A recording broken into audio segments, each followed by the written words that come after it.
Life and business can be easy, but us silly humans love getting in our own way. My name is Nico Rapclis, and I've had a wild journey. From releasing traumas that I held on to for decades, to playing college athletics, working with multi-million-dollar brands, having a spiritual awakening, and now coaching incredible humans navigate their inner and outer world. The Just Grow podcast is my outlet to share and help others with life and business. After investing north of $100,000 into my personal and professional development, the Woo+Do formula is what has served me best. A healthy combination of mindset, energetics, consciousness, spirituality, self-healing, and discovery, matched with a high-level strategy, principles, focus, optimization, and accountability to help you be, do, and have everything that has been placed in your heart. This podcast is for the impact-driven entrepreneur that is finally ready to start thriving internally and externally. Welcome to Just Grow.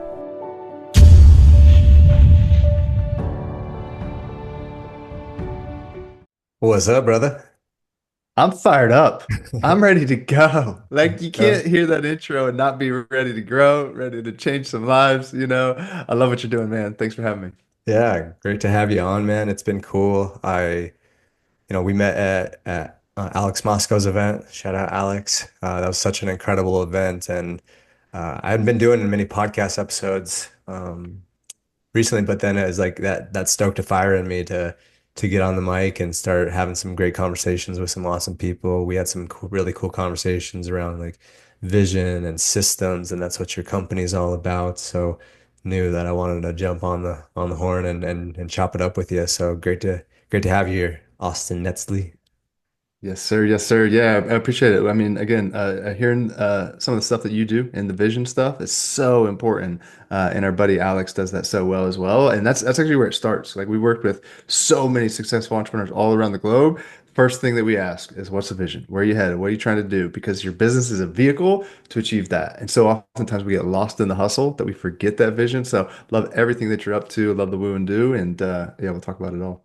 Yeah, dude, it was interesting too because what I recognized some of the things that you were saying throughout the weekend. I was like, damn, like this guy seems sharp. I'd love to chat with him. But it was when we started doing that round table, when we were starting to really talk about vision, it was like Zion was saying some really powerful things about like how as the CEO, like your responsibility is just cast the vision and then get out of the way. Like if you're logging into your softwares, like you're already behind. And then like you pinged off of that and just being like, yeah, like that's the most important thing is to be clear on the vision, communicate that vision to the team so that they can get on board with it, and then you guys can ride that rocket ship to the moon. So, Yep. yeah, tell us a little bit more about you, like a little bit about your story, and then we'll start diving into like what is your vision on what you're creating. Yeah, for sure, for sure. So I'm an engineer turned investor turned entrepreneur and author and a bunch of other things throughout that journey. But I started out in college, went for engineering school, and I had this like very clear vision to be the CEO of a large corporation. So I was going to get my engineering degree, get some sales experience, and get my MBA, and that was like my trifecta plan at 18 years old. I was like, I got it figured out. I'm going to do that, and it's going to take me up the corporate ladder, right?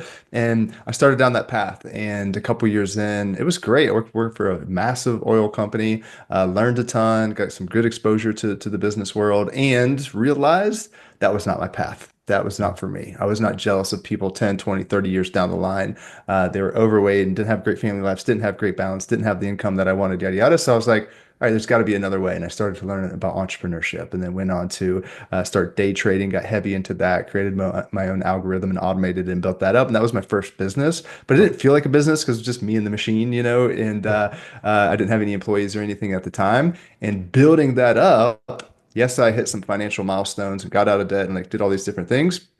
And I burnt myself out in the process. I was hustling, I was grinding, I was figuring it all out myself, just like pure grit, right? And burnt myself out so bad that I started having anxiety attacks. I had to call 911, not once, but twice, where I was laying in bed and I just couldn't breathe, right? And as scary as can be, I was supposed to be super healthy, ex-college athlete, running marathons, doing Spartan races, like all these different things.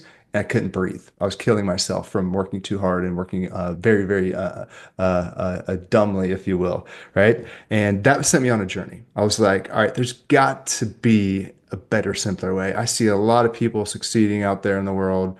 They're not working 800-hour weeks. They're not killing themselves in the process. They're not having to call 911 to make a little bit of money and make an impact. There's got to be a better, simpler way. So I went on this massive journey to figure out what is that better, simpler way. And now we ultimately teach four different businesses, and many years later, we now teach entrepreneurs that what we think is that better, simpler way to achieve the big goals and have what we call that level 10 life, which is the ultimate success of what you're really trying to do and live. Mm, damn, I resonate with a lot of that. You know, I'm no stranger to hard work and working long hours, and it's interesting because it's almost embedded into the entrepreneur hustle culture of like if you're not working 24 hours a day, like you're not really doing it, right? And Oh so yeah. like it's an interesting thing to witness. And it was interesting because I have some friends that are really smart, very tech savvy, very much in the AI space, and I saw them just kind of living what you call that level 10 life where they're not working 24 hours a day. And I was just like, huh, there's something to that. And that's when Mhm. I really started understanding systems a lot more. And what I'll always say is that systems create consistency because it doesn't break the inputs. Essentially, like you keep Mhm. having the inputs, so therefore you have the outputs. The reason the outputs stop is because of the inputs stop. But like Yep. when you can build out systems, then it keeps the inputs consistent, therefore the outputs consistent. So why Yep. don't you dive into that a little bit more? I think that's a really cool place that we can ping on, and you can obviously mention your books too, the Yeah. 2 week vacation test, and then the 6 to 7 figures. Yeah, for sure. Yeah, I love that you're talking about systems, man. Systems are everything because, well, literally everything in your business is and should be a system. Now, systems can be some forms of like a software program that you use. It could be a template. It could be a form. It could be an automation. It could be a video process. It could be an SOP, which is a standard operating procedure. It could be a bunch of different things. Ultimately, what it is a way to do the same thing over and over again more efficiently or more effectively, right? And as you mentioned, it drives more consistency. It drives way more efficiency. It helps you use way less energy to do it. It helps make the output way more consistent, predictable. It helps you delegate things to your team so that they're set up for success, and ultimately gives you this powerful word in business and life called leverage, right? And systems, again, should be a part of everything. Now, a system could be everything from hey, here's how to upload a podcast episode, to here's how to send out an email broadcast, to here's how to write a blog post, to here's how to deliver on this program that we just sold a client on. Like everything, big or small, Yep. is and should be a system, right? So as you're doing anything in your business, if you can have this mentality to put a system behind it, it just makes, again, for things to be able to be off your plate, more efficient, more predictable, and much more scalable. And if you do this, again, you're creating so much more leverage to have a lot more impact in a lot better way with a lot more control and a lot more free time. Like it's a no-brainer, right? So we really preach the power of systems across the board to help entrepreneurs get free and to be able to scale with much more consistency and control. Yeah, I think it was actually like a year ago now when I listened to Dan Martell's book for the first time. Yep. Saw that did he have the forward in your book or he left something It just gave the endorsement. Yeah, the endorsement? major That's endorsement right. for from 6 to 7 figures. Yep. Yeah, that's super cool, man. Congratulations on that because that guy's a smart cookie. But I Yeah, remember yeah, him yeah. saying is like you should really only like do one task like 2 or 3 times. And then after that, Mm, it's like you do the task and then you record yourself doing the task. And then you yeah. should be able to hand that recording off to your VA to then Yep. create an SOP around that. Is that kind of your approach? Yeah, 100%. As you're doing anything, you might as well press record. It takes about 10 to 25% more time. And people are like, Nico, Austin, I don't have time. I'm just trying to scrap and claw. You don't have time to not delegate. You don't have time to not create systems, right? Yes, it takes a tiny bit more time to explain what you're doing, but as you're sharing, you can literally press record and record a Loom video, LOOM. There's other software applications that can do this as well. But just record if you're on your computer how you're doing what you're doing and why you're doing what you're doing, and somebody else can handle that. What we tell people is like everything in your business should be delegated to the lowest possible level. So if there's something that can be done by a VA overseas, then what are you doing? Get that on down. But you have to oftentimes have the system or documentation to help set them up for succeed so that they're not making errors. And that's very easy to do. So you just got to take a little bit extra time, start to do that, document it, and then make sure that you store those things so that they're actually used. A system that isn't used is worse than actually even creating the system. And that's what happens a lot of times. They're like, oh, I have to create all these things. And they start to create them, but then they lose them and don't use them, don't store them properly. And as a result, again, it's just not necessarily creating any real leverage in the business. Yeah, I would say that's something that I've recognized is like even when people do stuff like that, it's not the organization is the place where I see a lot of people missing and places that I can definitely improve myself. Because it's Yep. like when stuff gets disorganized and it's just all over the place, then it becomes even Yep. more chaotic than in the beginning because you're like, oh, where was that? And then all this time of like trying to find where things are. So with that being said, is like, what would you say to the audience that's saying, hey, what's my system for organizing stuff?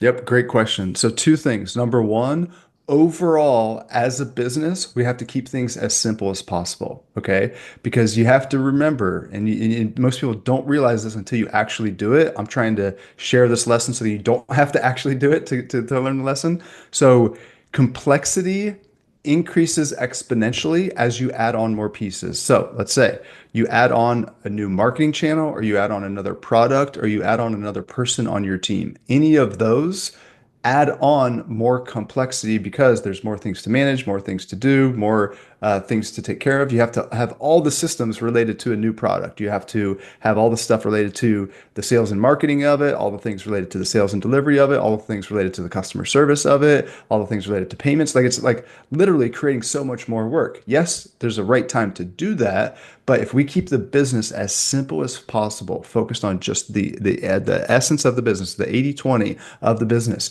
that is going to allow you to have the least amount of moving pieces overall that you create the least amount of moving pieces around, if that makes sense. So when we come into a business, we're looking first and foremost, how can we simplify things? How can we just free up time and focus on the things that are actually working in the core of your business and cut out the waste? And that alone just starts to reduce so much complexity. All right. The second thing that I'll say is you have to create a culture of systems so that the initial question of anything that comes up is what's the system for that? So if you just have this culture, then you have a culture of using the system. If you have a culture of using the system, then you're going to be better at storing and documenting it and being able to access it at any time. So for what we do is we build playbooks. So we have a playbook overall. We have playbooks for each individual department, and then each individual role should also have a playbook so that if somebody's out on vacation, guess what? All the things that they do on a day in and day out basis are documented. There's a process for those that somebody else can follow, and it's all in a simple place. So we've got individual playbooks that roll up into bigger playbooks, but we also have a culture of systems. And then the first thing is we try to keep the business as simple as possible. I'll share with you an example. We achieved Inc. 5000 fastest growing companies in back-to-back years for our coaching company with one offer. One offer. One Wow. offer at one price. That's all we had. Keep the business as super simple as possible. I wasn't doing any of the coaching, right? And we were able to achieve some really fast growth and make an impact on a lot of people's lives, right? So keep the business as simple as possible, and you can achieve some pretty cool things. That's so good. I mean, the culture is everything. It's like the pulse, the heartbeat of the company. And if everyone's got the same heart that's saying, let's build systems and let's make everything much more efficient, then it's like you're rowing downstream as opposed to upstream and having to like tell Yeah, everyone, come on, systems, come on, systems. It's like yeah, when it's exactly. embedded in, like then it's like, all right, what's the system? Yeah, exactly. It could be because like once your team realizes, hey, systems are making my life easier, right? And if I don't have a system, that makes my life harder, or there are more errors, or we have to go and fight fires and like just put these things out if we don't have systems. So as soon as your team gets behind the adoption of systems, that hey, systems are going to make everybody's life easier and better, then that's where you can really get the culture going. Because it's not just a, hey, we should be doing systems. I heard it on a podcast. No, it's like you have to lead the way from a system standpoint as the leader and then get your team behind it to see the value of it. And as soon as they do, they can't go back. Like they couldn't imagine. It's the same thing with numbers. Like as soon as we help a business owner really understand the numbers in their business, they have no idea how they tried to run their business before without knowing those numbers inside and out because you're just guessing and you're oftentimes guessing on the wrong things, whereas numbers gives you clarity. So systems, numbers, and people, those are three great forms of operational excellence that a lot of people lack that we focus heavily on. Systems, number, and people. Numbers and Yep. people. Systems, numbers, and team. Yep. Love that. So you talked about, I think it was even before we started, vision. So what's the vision of everything you're building? You've already had some great success. And Yep. so where are you going now? Yeah, we're just getting started. We're just getting started. So this is my fifth business, and everything was kind of a random stepping stone from one thing to the next to lead to what we're doing now. I've been doing this business for my core business for 7 years, and now we have three different businesses in the portfolio, folding up a fourth one, and then a fifth and sixth one here in the coming months. So basically, what we're building is an ecosystem of companies to serve 6 and 7 figure entrepreneurs all over the globe to help them get free from the day to day, get in their zone of genius, and start to scale with much more consistency and control. So we have a coaching business, we've got an executive assistant staffing business, we've got a software, we've got some AI education and implementation stuff coming out. We've got online events that we do. So we've got all these different resources that are best in class services that entrepreneurs need. That we're building that portfolio of companies that's all built on the same IP and methodology and approach that we just help support each other and like work through that whole customer journey to build that multi 7 or 8 figure business that so many entrepreneurs want, and doing so with more freedom. So that's what we're building as kind of phase one. And then phase two is we'll start investing in acquiring different businesses to scale them up to build our own portfolio. So we'll raise a fund and build that. So the ecosystem and the fund, those are the big things occupying my attention and time right now, which is super exciting because we get to impact a lot more people. We've been doing this in coaching and education for a long time, helping businesses. And now we're doing that while also focusing on building more of our own portfolio companies, which is super exciting. Wow, man. You're dialed in. It's really cool to just witness and observe. And Mm. I love it, man. Because like we talked about at that round table, I could just feel it from you and how like you know what really stuck out to me is Eben was asking just like kind of the vision of everybody, and then he mentioned like billion, and you were the one person that said, yeah, right here. Like we're Yeah, going yeah, yeah, and I was like, yeah, my yeah, people yeah, right there. yeah, Like I love that type yeah. of vision. Yeah, that's stretchy, man. We're far from that right now, but I'm like, we're going for it. I'm like everything that I'm doing. I'm not worried about the 7 figure business. I'm not worried about the Inc. 5000 anything anymore, which is super cool. And the cool thing is, it's like no matter where you're at, whatever your goals are perfect, right? Like years ago, trying to achieve my first 7 figure business, that was perfect. So if that's your goal, have that be the goal and go and get there, right? I've done that many times that now it's like, all right, we're going for a billion, and we need some smart people and systems to do that. So that's what we're focusing on.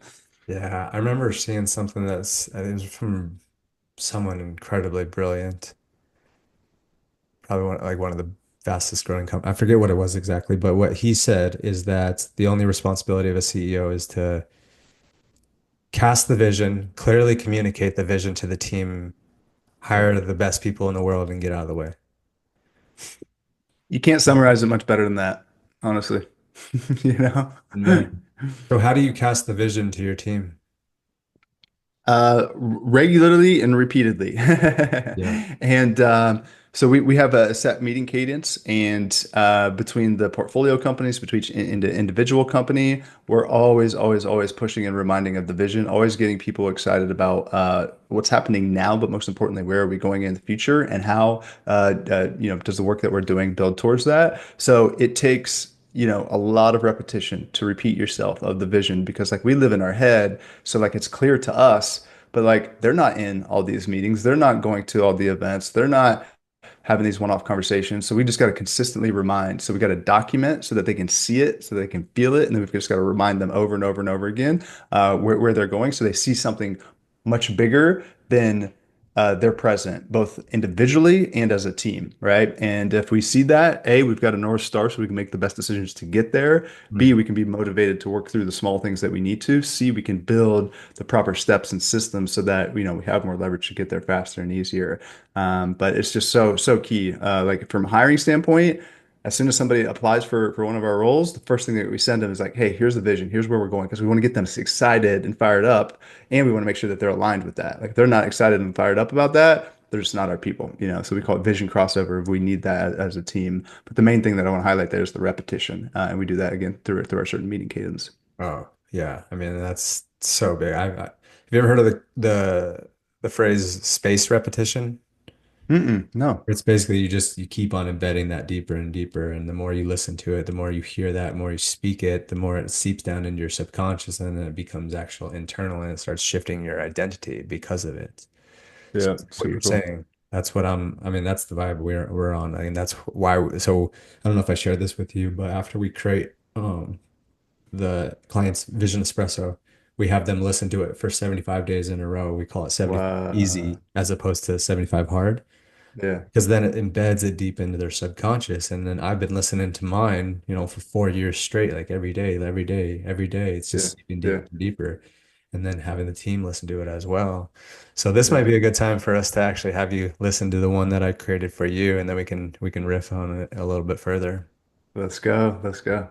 Cool. So yeah, feel free to just close your eyes, relax. This is about 50 seconds. There's a few little breaths in the beginning to kind of get you calm into state, and then it'll just fade right into your future self, telling you how your vision has unfolded. Boom. Let's go. Let's go. Dude, that's amazing. Super cool. What stuck out to you, or what resonated with you? Oh man. Couple things. It was just like the way that it was said and the verbiage and everything for being from the future, it was just so certain, right? Like there was so much certainty and confidence and assuredness in there that it was just like it wasn't the future, it was like the right now, right? That you could feel. And there was like, did you use some portion of my voice? Yeah, that was your voice. Oh yeah, I was gonna say because like that's my initial smile is literally so like some small things about my voice that just made me just so happy. So yeah, there was a full mix of motivation and pride, like proudness of kind of what I've been doing and building, and then yeah, just excitement for the future. So yeah, super cool. It was interesting. Did you meet Alan Mullinger? I think is I his did, yeah, yeah, yeah. Shout out Alan. We had a really good conversation. He shared this with me. I made him a sample and he listened to it. He was like, whoa. And he said Yeah. something interesting about it's hearing your own voice. That's like we're the most receptive to our own voice, and that's how it actually seeps into your subconscious even more. I never knew Super that. cool. But I was like, oh, Uh, that makes a lot of sense because, as we grow up, our subconscious, like, unless we're in those receptive states, like right when we wake up or right before we're going to bed, when our brain waves are in theta brainwaves, yeah, that's yeah, when it yeah. can seep in. But like now adding your voice, it actually like opens up the gates even more to allow it down into your Super subconscious. cool. And then that's when it starts tapping into identity. So, and Mm, that's been something big for me lately. I mean, as this stuff has been seeping in me, and I believe that we're building $100 million app that's raising consciousness of this world. And so I start asking myself, like, what is that guy, that CEO that's building that, like, how does he operate? How does he think? mm-hmm, mm-hmm, And just mm-hmm, continue to ask questions through that. What's his behaviors like? How does he treat people? How does he mm-hmm, talk to people? And mm-hmm. when you look at life through that lens, like for you, like who's Yep, the CEO that's building a billion-dollar enterprise, like you start making decisions from that and you actually start stepping into that before you're even mm-hmm. there. Become the Yep. billionaire before you're the billionaire. Yep, yep, yep, for sure, for sure. One of my favorite lessons from this year is to live 10 years out in the moment, right? So Yeah. live as if you're 10 years out, like that wisdom, that future, that person, that fully highest self version, and make those decisions today, right? Super cool. I've been listening to this so I've did this for years, something very, very similar to what you do, which is so impactful. And I listen to it every morning. So I recorded my own audio and it goes through some different things and affirmations and everything. I love about yours that it was even more real because it wasn't necessarily just like qualities and different things. It was like tangible things like related to, helping people and to education and like all these different things. Like, so super, super cool. Thank you, man. Yeah, I mean, the more detailed you get on it, the more you can actually feel it. And like what you said is living 10 years into the future presently. Or how did you Yep. phrase it again? Yeah, live 10 years. Uh, I've got it quoted down, but you put me on the spot. Live 10 years for uh, I'm stumbling on it. Let me pull it up as you can keep moving. Yeah, but I mean, the big thing that I was thinking is like, we as visionaries, you can get very caught in just staying in the vision. And it's like always pushing it out and always living for 10 years. And it's like the goalpost keeps on moving out and out. But the key, Yeah. from my perspective, just what you said, it sounds like you might have the quote, but it's like living out in the future, having that big vision, but also being present in the moment. Yeah, exactly. So it's live from 10 years out in the present. Yeah. Because it's like if you're not, then you're just like always so distracted. And you're like, always, we're going this Yeah, way. exactly. Never like Have, here, never present. for sure. Have you ever heard the Matthew McConaughey rip on 10 years out? No, go Oh, for it's so good. It's so good. So I'm gonna butcher it a little bit, but he gave this talk and he was talking about his hero. And he's like his hero is something that he's never going to achieve because his hero is him 10 years out. So it. that's where I got this concept, right? And he's talking about this, and it's just so freaking good. You got to look it up on the Instagram Reels and whatnot. Look up Matthew McConaughey 10 years out. And he gives a really, really good breakdown of it. But it's super cool. It's like his own hero is himself 10 years out, and he's making decisions as if he's that person, right? And that's what, at least what I took away from it.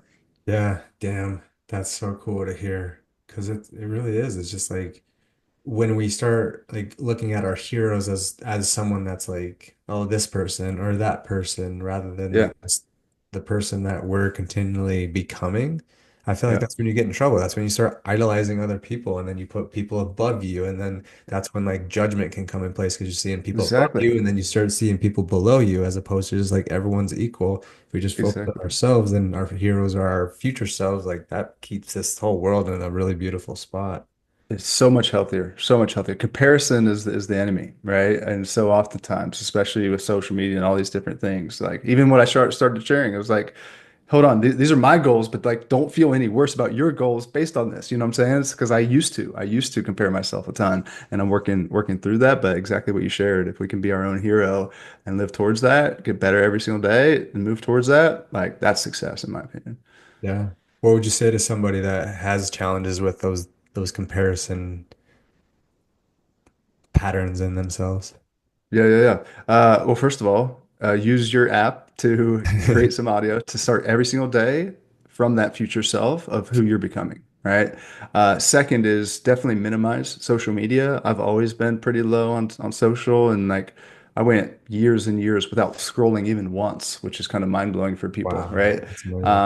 Because I would see whatever the first one was, which is usually my friend, and I'd go to my messages or whatever. So I would go on social media every once in a while, but wouldn't scroll. But anytime I'm on it a lot, my mind starts to go into, oh, I should be doing this, or oh, I want that, or oh, this chick's hotter, or whatever it is. It's just like all of that is just comparison, right? In some way, shape, or form. All of that is lack, I should say, Mm. right? So if you can really, really be aware of that and best control that, the better. And then from there, really about I would say getting around the right people. The right people are going to make you feel whole as heck with who you are, right? They're not going to be judging you. They're not going to give off the energy of like they're trying to be something that they're not, and either that makes you want to be something that you're not. So I think that's a massive ripple effect that you can't overstate is the importance of the people around you. And we've all heard the quote many thousands of times of you are the average of the five people you spend the most time with. And it's true. Yeah, You know, so it's those are a true. couple things. Yeah, I love both of those because I mean, so I've noticed this through the waves of social media for me because I've been on phases where I'm like just creating a lot, being on the platform a Yeah, lot, posting and like responding to people and whatnot. And then I've also gone through phases where I was like, I got to take a break. And those yeah, times where I just take a break, I notice that where like the comparison is just like significantly lower.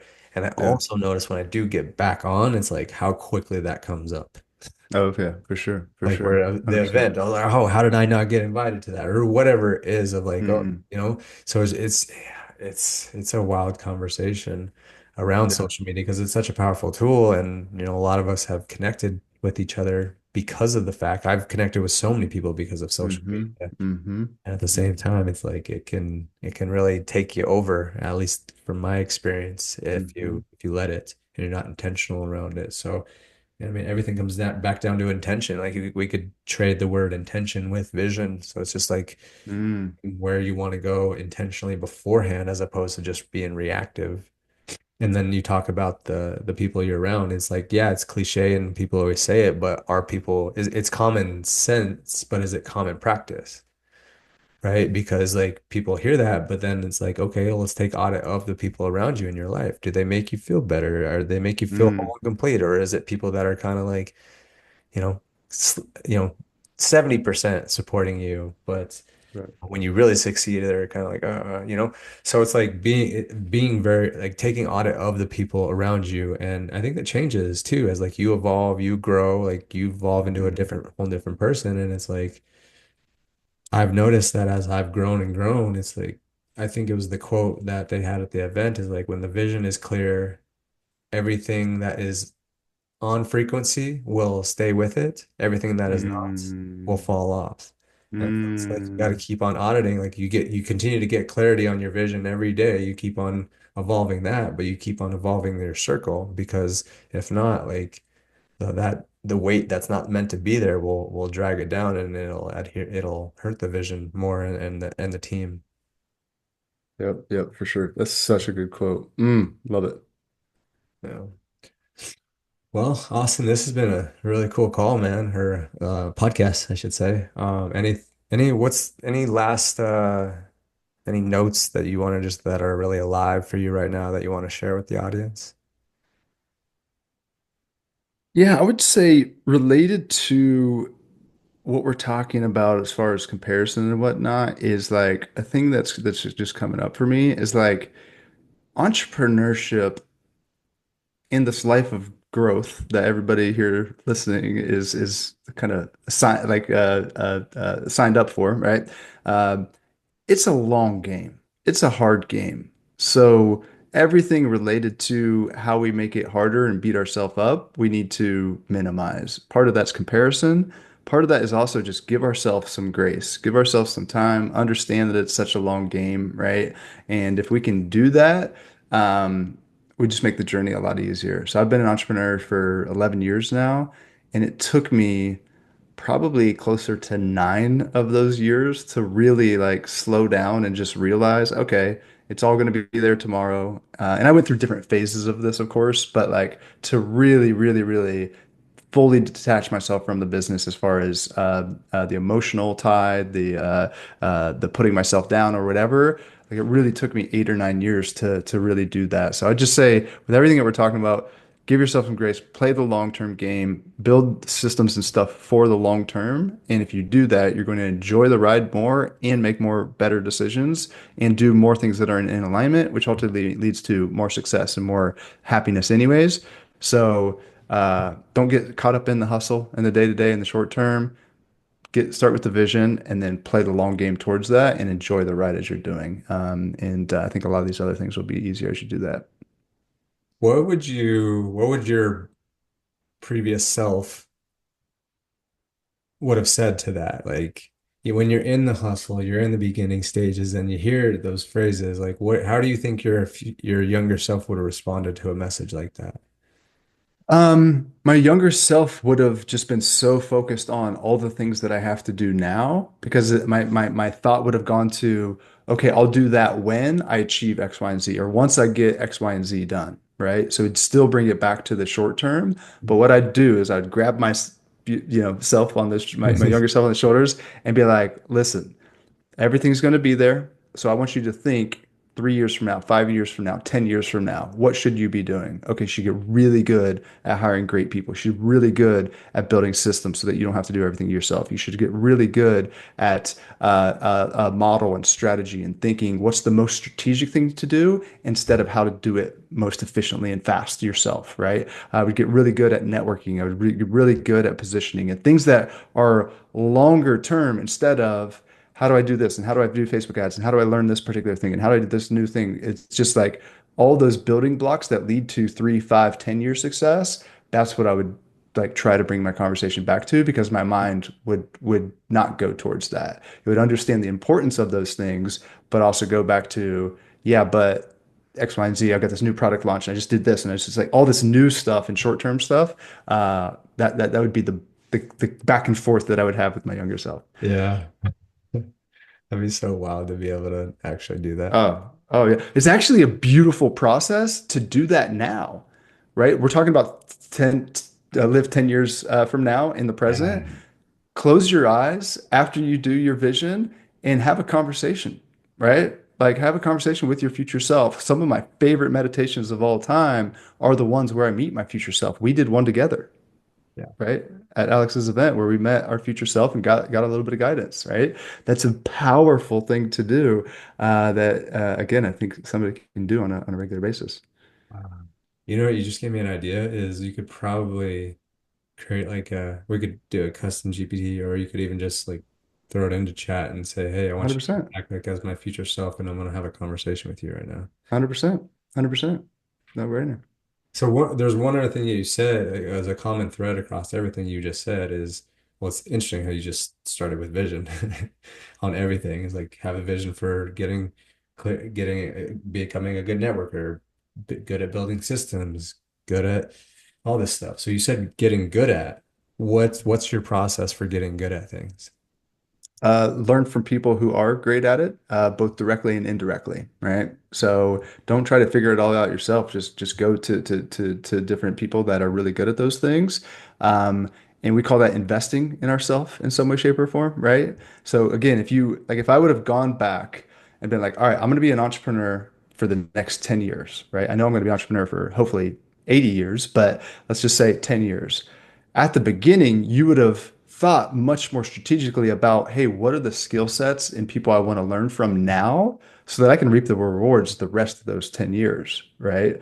And just like being really strategic about learning and learning from the right people. So that would be the first one. And then the other is just kind of going back to the intentionality behind things. So like how many people have like spend strategic time on their positioning, right? Or like just setting themselves and their both their personal and business brand up for many years to come. Like a lot of times we go through that pretty quickly and then we kind of half do it and then we go on to something else.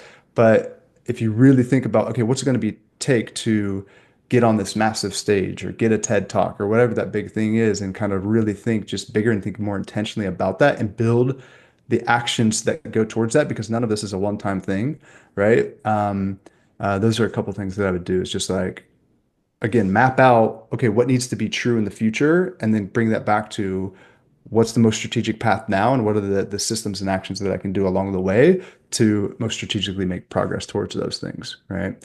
Um, because like the future arrives faster than you think, and it's the ones that have the most intentionality win. Yeah.